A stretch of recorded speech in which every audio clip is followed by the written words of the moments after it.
네, 안녕하세요. 저는 2022년 국립외교원 후보자 선발 시험에서 최종 합격하게 된 김대영이라고 합니다. 간단하게 수험 기간은 저는 한 1년 10개월 정도 걸렸던 것 같고요. 네, 그리고 네, 그렇습니다.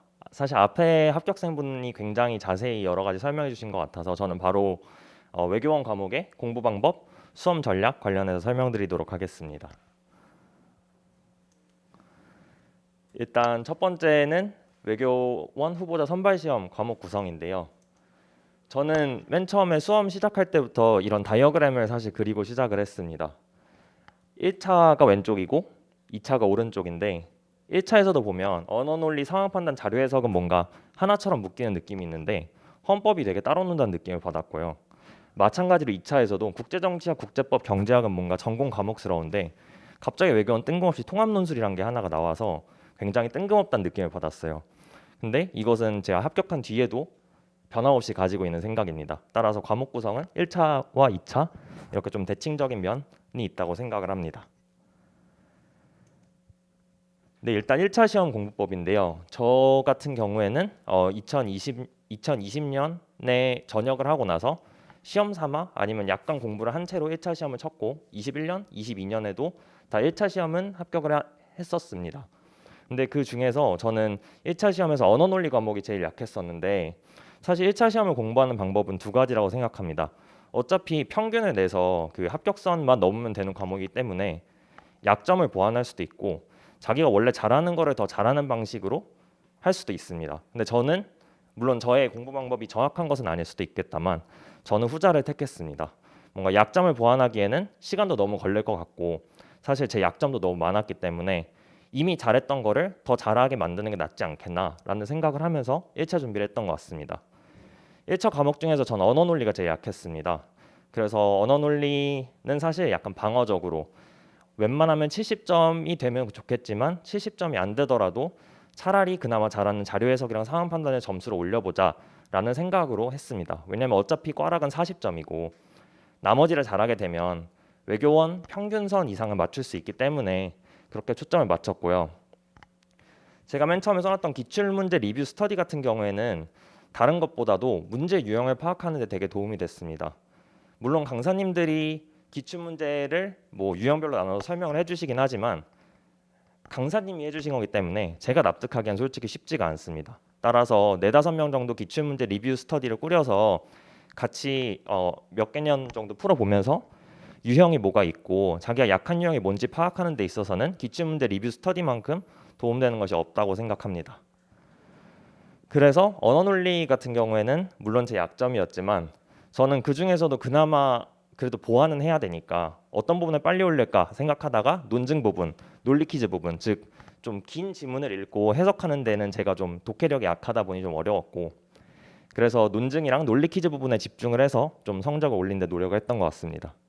자료 해석 같은 경우에 저는 그나마 제일 자신 있게 풀었는데 이거는 사실 계산 연습으로 비타민 교재를 다들 알고 계실 테니 네, 비타민 교재를 활용하면 되고 그리고 기역, 니은, 디귿, 리을 같은 선지들이 있는데 선지 중에서 어떤 것이 쉽고 어떤 것이 어려운지 좀 선지를 골라내는 연습을 꾸준히 하는 것이 가장 중요하다고 생각합니다. 상황 판단 같은 경우에는 난이도가 쉽다 어렵다를 설명하기보다는 좀 실수를 줄이는 연습 아니면 자기가 뭘 잘하고 뭘 못하는지 판단하는 것이 중요하다 생각합니다. 만약에 창의력을 요하는 퀴즈 유형을 자기가 잘한다라고 생각하면 퀴즈 유형에 집중하시면 되고 법조문 유형에서 꼼꼼하게 읽는 걸 잘한다라고 생각하시면 법조문 유형에 집중하시면 됩니다. 헌법 같은 경우에는 앞서 합격생분도 설명해 주셨지만 이렇게 조문, 판례, 선지 등을 반복적으로 학습하고 익숙하게 만들면 이것은 충분히 대비할 수 있는 부분이라고 생각합니다. 네, 이제 2차 시험 부분인데요. 외교원은 행시랑은 사실 2차 시험이 조금 다릅니다. 먼저 경제학 같은 경우에는 학원 순환 강의에서는 국제경제학 순환이 되게 짧습니다. 강의도 10강 내외 정도이고 순환도 되게 짧게 진행되고 심지어 2순환은 5강, 6강 정도로 윤지훈 선생님이 진행하고 계시는데 문제는 외교원에선 미시경제학 한 문제, 거시경제학 한 문제, 국제경제도 똑같이 한 문제가 출제되기 때문에 사실상 비중은 3분의 1입니다. 그래서 국립외교원을 준비하시는 분들이라면 국제경제학도 시간을 굉장히 많이 할애하는 것이 중요합니다. 뒤에서도 말씀드리겠지만 통합논술에서도 경제학 문제가 나올 때 교수님들이 보통 국제경제학은 한 문제씩 무조건 출제하시기 때문에 국제경제학에서 뭐 주로 문제가 되는 관세 파트 아니면 무역 전쟁 뭐 이런 무역 정책론 파트는 무조건 알아두시고 들어가시는 게 통합 논술에서도 도움이 됩니다. 외교관 후보자 선발 시험에 경제학이 쉽다는 얘기가 많습니다. 하지만 실제 합격생들 성적 편차를 보거나 아니면 실제 난이도를 봐도 행시보다 약간은 쉬울 수 있겠지만 절대 쉽지 않기 때문에 경제학에 시간 많이 투자하시고 절대 경제학을 간과하지 않으시는 게 중요할 것 같습니다.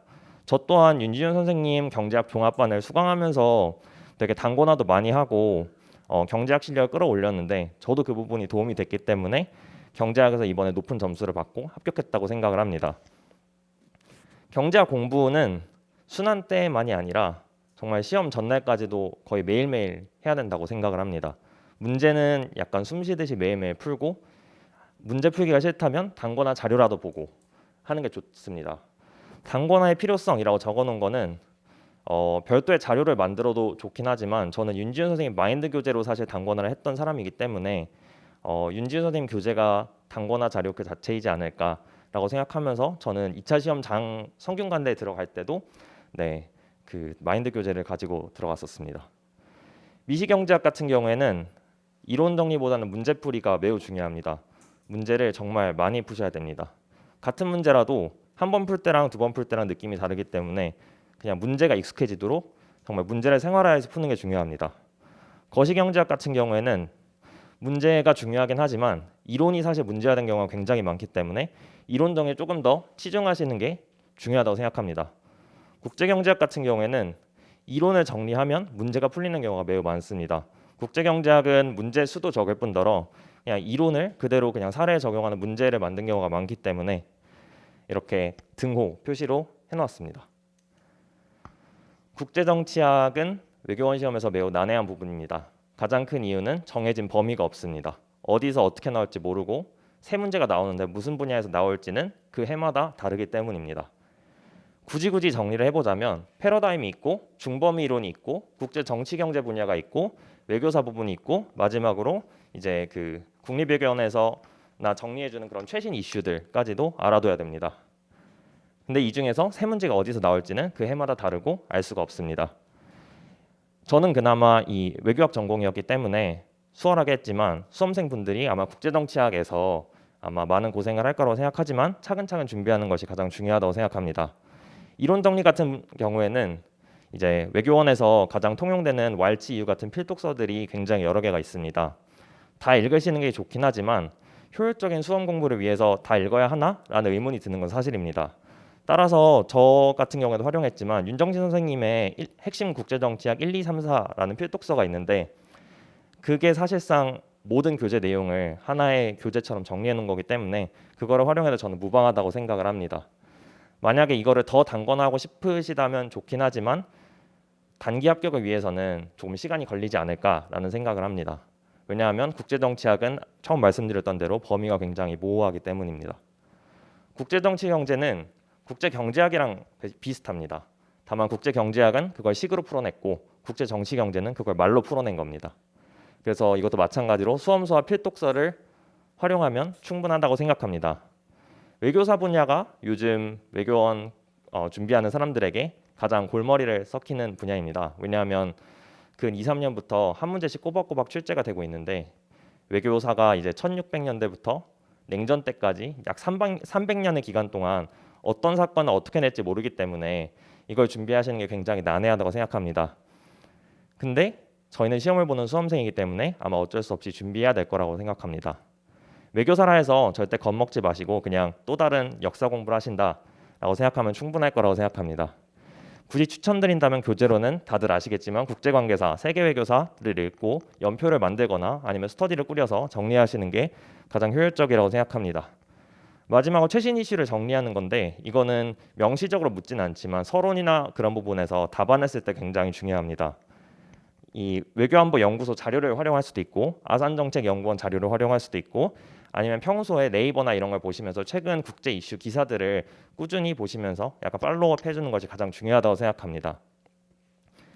마지막으로 윤지윤 선생님도 말씀해 주셨지만 저희는 수험생이기 때문에 결국 저희가 보이는 건 답안지입니다.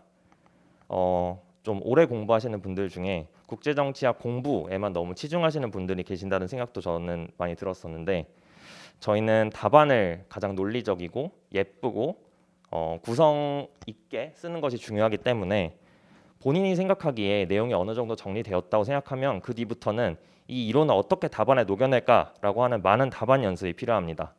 그럴 때는 물론 혼자 쓰긴 힘들기 때문에 저 또한 활용했지만 국제정치학 답안 스터디 같은 거를 꾸려서 하는 것이 가장 유용하다고 생각합니다. 국제법은 범위는 정해져 있지만 이것 또한 양이 많습니다. 다들 외교원 준비생들이 신국제법 강의 아니면 국제법론을 펴보시면 알겠지만 다 교재가 1000페이지가 넘기 때문에 굉장히 방대한 분야입니다. 이것도 굳이 분야를 나누자면 법적 이론이 있고 조문들이 있고 판례들이 있습니다. 이것 중에 굳이 달달 암기해야 된다라고 하신다면 판례보다는 아마 조문을 시험 직전에 가장 많이 몇 조다 이런 거를 기계적으로 외우고 들어가시지 않을까 생각합니다. 저 또한 국제법 시험 전날에 정말 제 단권화 자료 밤새면서 보다가 아침에 시험을 보러 갔던 기억이 있기 때문에 국제법이 저 또한 굉장한 약점이었고 마지막까지 속을 썩였던 과목이었다고 생각합니다.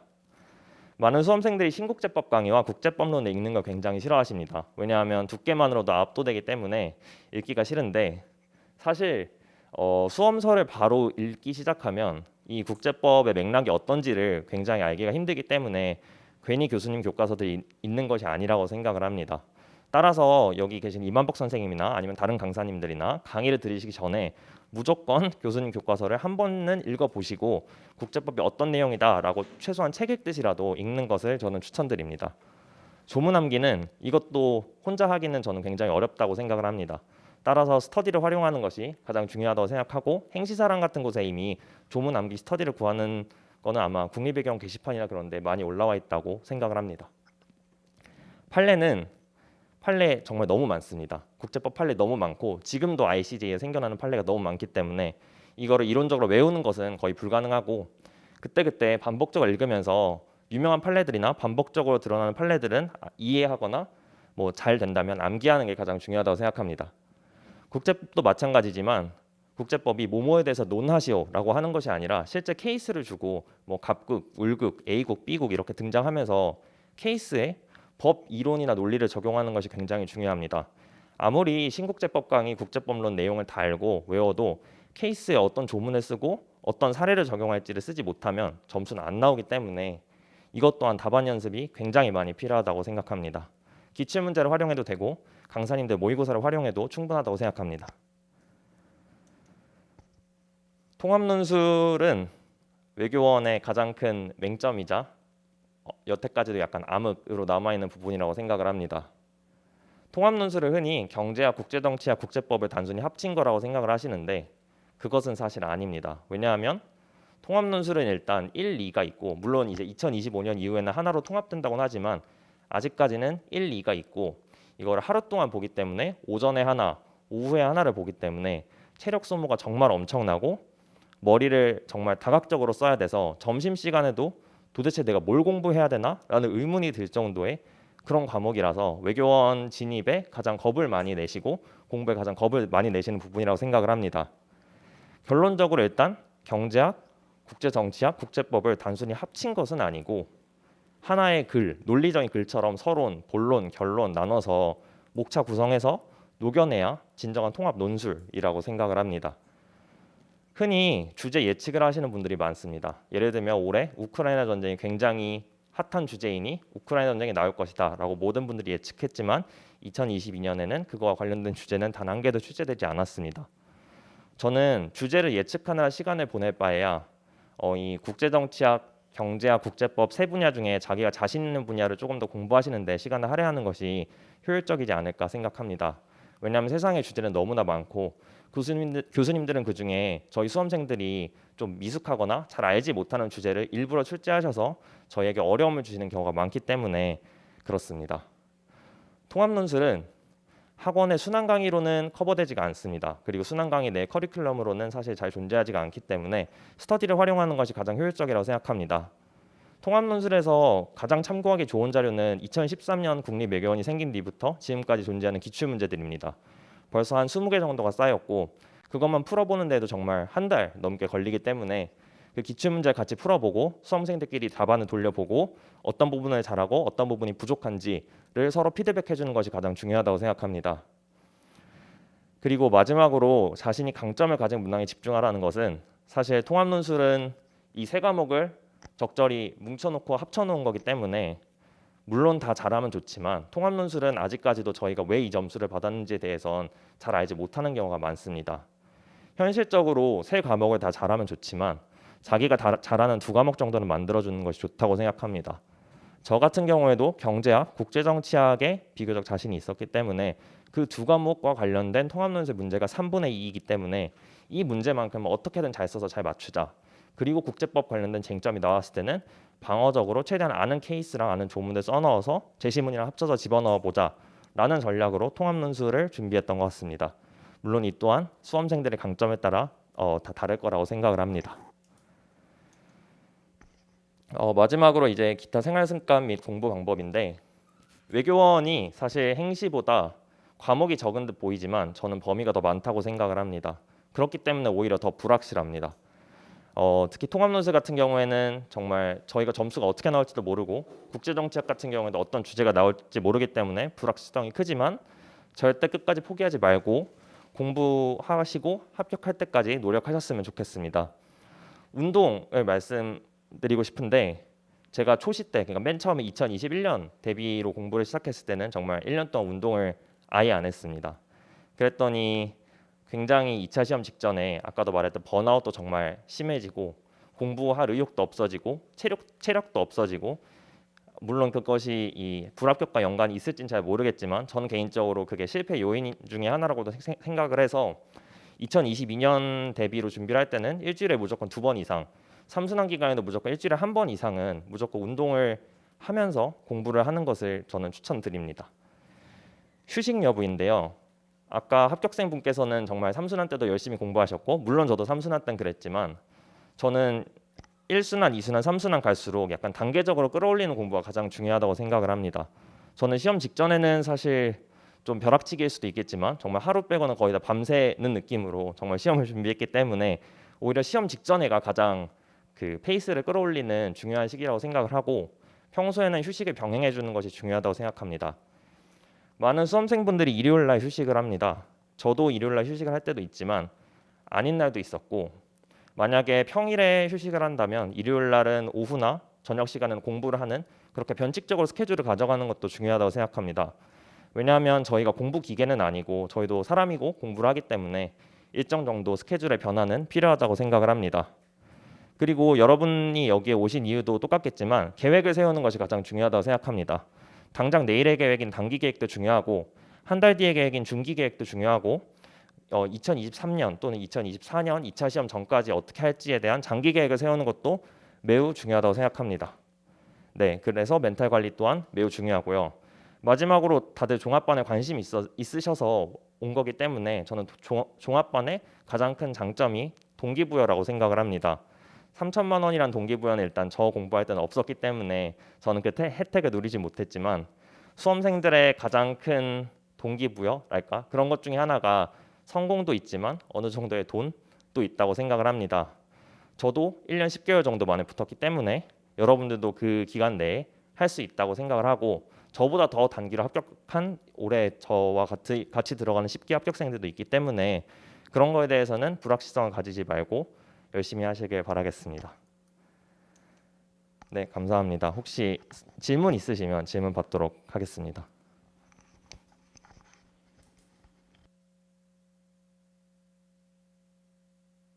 네.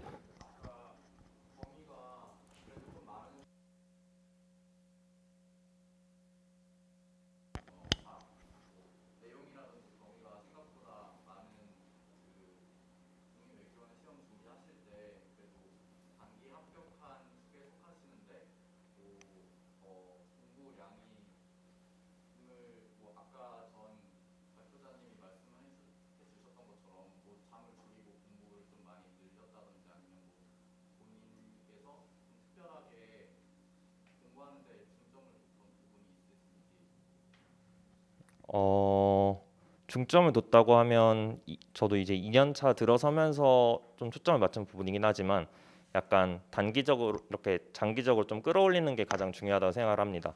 1순환, 2순환 기간, 특히 2순환 기간에는 1차 직전이라서 앞선 분도 설명해 주셨지만 적절한 휴식이 매우 필요합니다. 왜냐하면 1차는 많이 푼다고 해서 실력이 그대로 비례하게 느는 것은 아니고 당의 컨디션도 너무 중요하기 때문에 휴식이 중요하다고 생각을 하는데 3순환 기간에만큼은 좀 다잡고 저는 제 기억으로는 뭐 새벽 3, 4시까지 공부하는 때도 많았기 때문에 그렇게 좀 자기가 할 수 있는 만큼 페이스를 끌어올려서 하는 것이 가장 중요하다고 생각합니다. 특히 3순환 기간에 가면 외교원에서는 이제 외교사가 정말 불안해지고 특히 통합 논술이 정말 불안해지고 국제법 조문을 못 외우는 게 굉장히 불안해지고 이 세 가지가 보통 저희 수험생들이 가장 불안해하는 부분인데 그런 것은 이제 노력으로 커버하고 멘탈로 커버하는 것이 가장 중요하다고 생각합니다. 또 있으실까요?